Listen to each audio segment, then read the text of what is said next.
नमस्कार, capital TV देख रहे हैं आप। मैं हूं आपके साथ सोनाली और इस वक्त की बड़ी खबर आपको बता रहे हैं राज्यसभा चुनाव से, जहां पे हरियाणा और राजस्थान में कांग्रेस में बगावत शुरू हो गई है और वहीं कांग्रेस के विधायकों को होटल रूम में नजर बंद करके रखा जा रहा है। आखिर किस बात की परेशानी है कांग्रेस को, इसी पर ज्यादा अपडेट के लिए मेरे साथ जुड़ गए हैं कैपिटल टीवी के सीनियर एडिटर राजीव जी। राजीव जी, क्यों परेशानी हो रही है कांग्रेस को? देखिए, कांग्रेस की स्थिति बहुत खराब हो रही है राज्यसभा चुनाव में। कांग्रेस ने पहले सोचा था कि 57 सीटों पे जो राज्यसभा का चुनाव हो रहा है उसमें से उनके 10 सीटें मिल जाएगी। 10 उम्मीदवारों की घोषणा कर दी गई, लेकिन 10 उम्मीदवारों में से 2 उम्मीदवारों का पेच फंस गया है। एक राजस्थान में और दूसरा हरियाणा में। राजस्थान में अंतिम दिन डॉक्टर सुभाष चंद्रा ने नॉमिनेशन कर दिया निर्दलीय के तौर पर, और इसके बाद कांग्रेस के हाथ से एक सीट जाती हुई दिखाई पड़ रही है, जिसके कारण कांग्रेस की परेशानी बढ़ी हुई है। राजस्थान में जो इक्वेशन है राज्यसभा का, उसमें कांग्रेस को भी निर्दलीय विधायकों की ज़रूरत थी और भारतीय जनता पार्टी चुपचाप अंतिम समय का इंतजार कर रही थी, एक प्रत्याशी ढूंढ रही थी जो दूसरे निर्दलीय विधायक अपने लिए जुटा सकें और भारतीय जनता पार्टी उसे समर्थन दे सके। भारतीय जनता पार्टी के पास एक सीट जो राजस्थान में है वो सिक्वर है, लेकिन कांग्रेस के पास 2 सीटों के लिए बहुमत थी। कांग्रेस ने तीसरे उम्मीदवार खड़ा कर दिया और भारतीय जनता पार्टी अपने तरफ से दूसरा उम्मीदवार खड़ा नहीं की थी, लेकिन वो एक उम्मीदवार ढूंढ रही थी जो सुभाष चंद्रा के तौर पर मिल गए। सुभाष चंद्रा वहाँ पर नॉमिनेशन कर दिए। इसके बाद भारतीय जनता पार्टी ने एक बड़ा दांव खेला है, जिससे कांग्रेस चारों खाने चित दिखाई पड़ रही है, क्योंकि वहाँ पर एक विधायक जो हैं उसकी कीमत बढ़ गई है। अभी के सिचुएशन जो है वो एक राज्यसभा सीट के लिए वहाँ पर 41 वोटों की ज़रूरत है और कांग्रेस के पास 2 राज्यसभा भेजने के लिए तो बहुमत है, यानी कि 82 वोट चाहिए अगर 2 सीट के लिए तो वो है, लेकिन तीसरे सीट के लिए उन्हें 26 वोट अपने पार्टी के अंदर से है, लेकिन उसके बाद 15 विधायकों की ज़रूरत पड़ेगी जो निर्दलीय और छोटी पार्टियों के हैं। और इसीलिए कांग्रेस को लगने लगा कि तीसरा उम्मीदवार जीतना मुश्किल हो जाएगा, और तीसरा उम्मीदवार कौन होगा इस पर भी सस्पेंस है, क्योंकि 2 उम्मीदवार तो पहले से ही राज्यसभा में चले जाएंगे। उसमें से एक नाम सुरजेवाला का है, दूसरा मुकुल वासनिक का है और तीसरा प्रमोद तिवारी का है, और तीनों के तीनों गांधी नेहरू परिवार के नज़दीकी हैं। तो ऐसे में तीसरा उम्मीदवार जो होगा उसके लिए कांग्रेस को 15 वोट बाहर से चाहिए जो निर्दलीय विधायक हो सकते हैं। लेकिन कांग्रेस की समस्या ये है कि भारतीय जनता पार्टी के पास 30 सरप्लस वोट राजस्थान में हैं, और 30 सरप्लस वोट में वो सुभाष चंद्रा का समर्थन कर रही है।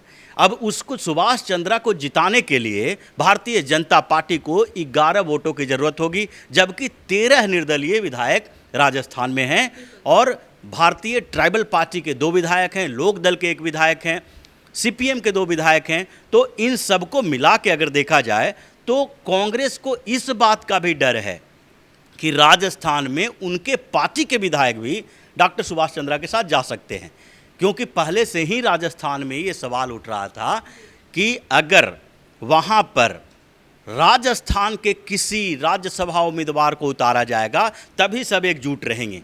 यहाँ तक कि अशोक गहलोत के खेमे के जो विधायक हैं वो भी बागी हो गए हैं। उनका भी मानना है कि 3 की 3 सीटें बाहरी उम्मीदवार को दी जा रही है। एक हरियाणा के उम्मीदवार हैं, एक महाराष्ट्र के हैं और एक उत्तर प्रदेश के हैं। कांग्रेस ने राजस्थान के किसी नेता को टिकट दिया ही नहीं।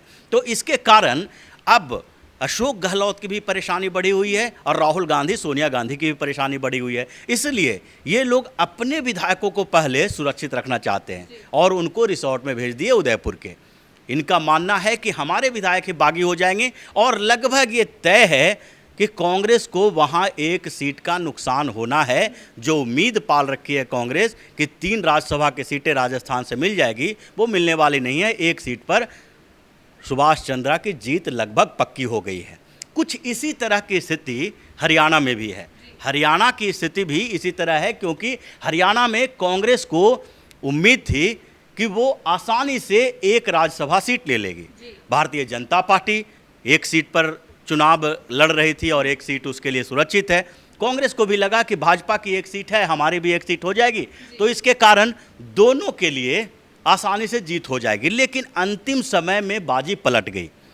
अंतिम दिन जब नॉमिनेशन का समय था तो उस समय भारतीय जनता पार्टी के जो सहयोगी पार्टी है जेजेपी, दुष्यंत चौटाला ने मिलजुल कर एक ऐसा दांव खेला जिससे हरियाणा में जो कांग्रेस के प्रत्याशी हैं अजय माकन, उसके लिए मुश्किलें खड़ी हो गई।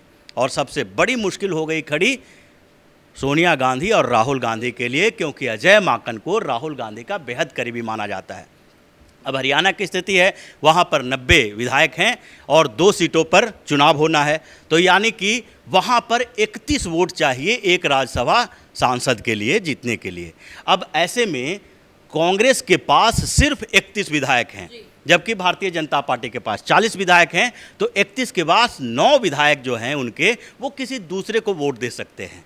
और जेजेपी, दुष्यंत चौटाला की जो पार्टी है, जिन्होंने पहले ही समर्थन दे दिया था कार्तिकेय शर्मा को। कार्तिकेय शर्मा एक बड़े परिवार से आते हैं, विनोद शर्मा के बेटे हैं, जो कांग्रेस के बड़े नेता रहे थे, मंत्री भी रह चुके हैं। लेकिन कुछ कंट्रोवर्सी हुई थी मनु शर्मा को लेकर, जो जेसिका लाल हत्याकांड के बाद, उसके कारण विनोद शर्मा को हटा दिया गया था, पार्टी से भी हट गए थे। लेकिन उनका कांग्रेस के अंदर ही अच्छा खासा पकड़ है, विधायकों के साथ भी पहचान है। यहाँ तक माना जाता है कि भूपेंद्र सिंह हुड्डा जो कांग्रेस के नेता हैं हरियाणा के, उनसे भी विनोद शर्मा की अच्छी खासी पहचान है, दोस्ती है दोनों में। अब कार्तिकेय शर्मा के मैदान में उतरने से अजय माकन के लिए मुश्किल खड़ी हो गई, क्योंकि अजय माकन के लिए 31 वोट चाहिए कांग्रेस को जो उनको जिता सके, और कांग्रेस के पास टोटल 31 वोट है। अब कांग्रेस की परेशानी ये है कि हरियाणा में कांग्रेस 3-3 गुट में बटी हुई है। एक गुट है भूपेंद्र सिंह हुड्डा का, दूसरा गुट है कुमारी शैलजा का, तीसरा गुट है कुलदीप बिश्नोई का। अब कुलदीप बिश्नोई जब से हरियाणा में प्रदेश अध्यक्ष का चुनाव हुआ है, लगभग बागी बन चुके हैं। प्रदेश अध्यक्ष के तौर पर भूपेंद्र सिंह हुड्डा के बहुत करीबी व्यक्ति उदय भान को बना दिया गया था। उसके बाद कुलदीप बिश्नोई ने सोशल मीडिया पर लिखना शुरू किया कि उनके साथ विश्वासघात हुआ है, और उसके बाद से कांग्रेस की जितनी बैठकें हुई है उससे वो बाहर रहे। यहाँ तक कि उदयपुर में जो चिंतन शिविर का आयोजन किया गया, वहाँ से भी कुलदीप बिश्नोई ने दूरी बना ली। ये उसी तरह का है जिस तरह से हार्दिक पटेल ने दूरी बनानी शुरू की थी, और कुलदीप बिश्नोई अभी भी बागी ही हैं। और इस बीच जो हरियाणा के सारे विधायकों को दिल्ली बुलाया गया है, उससे भी कुलदीप बिश्नोई ने दूरी बना ली है। यानी कुलदीप बिश्नोई तो लगभग बगावत कर चुके हैं, और जैसे ही एक वोट हरियाणा में कांग्रेस का खिसका तो अजय माकन की हार हो गई, ऐसी स्थिति है।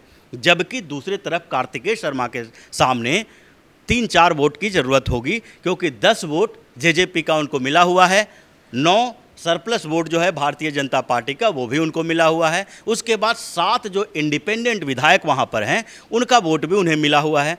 एक जो गोपाल कांडा हैं, हरियाणा जनहित कांग्रेस चला रहे हैं, उनका वोट भी, उनका सपोर्ट भी कार्तिकेय शर्मा को मिला हुआ है। यानी कि 29 वोट उनके पास है, और 3 वोट चाहिए, और 3 वोट के लिए उन्हें कांग्रेस को तोड़ना पड़ेगा। तो कांग्रेस के 3 विधायक चाहिए, और 3 विधायक ऐसे ही सामने दिखाई पड़ रहा है राहुल गांधी को भी, क्योंकि कुलदीप बिश्नोई उनकी बैठकों में नहीं जा रहे हैं। यहाँ तक कि जब कहा गया कि सारे विधायकों को रिसोर्ट में ले आओ, यहाँ से हरियाणा से छत्तीसगढ़ भेज दो या राजस्थान भेज दो, तो उस समय भी कुलदीप बिश्नोई उनसे दूर रहे, क्योंकि वो वरिष्ठ नेता हैं, बड़े नेता हैं, और अगर उन्हें नज़रबंद जैसी स्थिति में रखा जाएगा तो वो मानेंगे नहीं। पहले भी राहुल गांधी के खिलाफ वो बगावत कर चुके हैं। तो ऐसी स्थिति में कांग्रेस के लिए समस्या खड़ी हो गई है दोनों जगह पर। अब यहाँ पर जो हरियाणा की बात है, वहाँ पर जो हारना है वो अजय माकन को हारना है, जो कांग्रेस की घोर बेइज्जती मानी जाएगी, क्योंकि एक ही सीट उनके पास थी और उतने ही विधायक थे जितने वोट की ज़रूरत होती है। लेकिन फिर भी अजय माकन हार जाएंगे, क्योंकि कार्तिकेय शर्मा के पक्ष में इक्वेशन दिख रहा है। तो ऐसे में कांग्रेस के लिए मुसीबत दोनों जगह पर है, क्योंकि एक ही साथ 2 राज्यसभा सीटें कांग्रेस की खिसकती दिखाई पड़ रही है। जो 10 सीटों पर कब्जा करने के लिए कांग्रेस प्लान बना रही थी वो अब ध्वस्त होता दिखाई पड़ रहा है। इसलिए ये लोग बौखलाए हुए हैं और सारे विधायकों को जोड़े रखने के लिए रिसोर्ट में भेज रहे हैं, होटल में भेज रहे हैं, सबको नज़रबंद कर रहे हैं। अभी जो खेल चलेगा 10 तारीख तक, उसमें इन लोगों के फ़ोन जब्त कर लिए जाएंगे। दिखाई पड़ेगा हर रोज़ की विधायक का पता नहीं है। कभी कभी होगा कि 2 विधायक गायब हो गए हैं, 3 विधायक मिल नहीं रहे हैं कांग्रेस के, सब अलग अलग गुट में बट जाएंगे। क्योंकि राज्यसभा चुनाव में अपना वोट जो है, एक एक विधायक के वोट का इतना वैल्यू है कि सब लोग उसके पीछे पड़े रहेंगे। तो कांग्रेस की समस्या अब दोनों जगह बढ़ गई है। राजीव जी, जो कांग्रेस का डर की आप बात कर रही हैं, अपनी इमेज को लेकर है या विधायकों को खोने के लिए है? दोनों स्थिति है। एक तो हार से इमेज खराब होता है, दूसरी बात है एक पॉलिटिकल परसेप्शन बनता है कि कांग्रेस के विधायक जो हैं वो उनके साथ नहीं है। जब जब मौका मिलता है तो कांग्रेस के नेता साथ छोड़ देते हैं क्योंकि उनकी नाराज़गी है और वो किसी मजबूरी बस ही पार्टी के साथ जुड़े हुए रहते हैं। ये एक परसेप्शन बन सकता है। दूसरी बात है हार की बात। कांग्रेस लोकसभा में भी बहुत नीचे की स्थिति में है और राज्यसभा में भी कांग्रेस की जो स्थिति है सबसे कमज़ोर है। अब क्षेत्रीय पार्टियों की तरह कांग्रेस राज्यसभा में जा रही है। अब ये देखा जा सकता है कि आम आदमी पार्टी और कांग्रेस एक पैदान पे रहेगी राज्यसभा में भी। और इस बार जो उम्मीद थी कि 10 सीटें मिल जाएगी हमें राज्यसभा में, वो भी घसक के 8 हो रही है। तो 2 सीटों का राज्यसभा में नुकसान बहुत बड़ी बात मानी जाती है और इसलिए कांग्रेस के लिए दोनों स्तर की परेशानी खड़ी हो गई है। बहुत बहुत शुक्रिया राजीव जी तमाम अपडेट के लिए। तो इस वक्त की बड़ी खबर आपको बता रहे हैं, 5 राज्यों में विधानसभा चुनाव में करारी हार के बाद अब कांग्रेस राज्यसभा में भी डगमगाती नजर आ रही है। कांग्रेस में हरियाणा और राजस्थान में ही बगावत शुरू हो गई है। अब कांग्रेस को जवाब देना होगा कि ये परेशानी किस बात की है। इस खबर पर हमारी नजर बनी हुई है। कैमरामैन भोला के साथ मैं सोनाली, कैपिटल टीवी।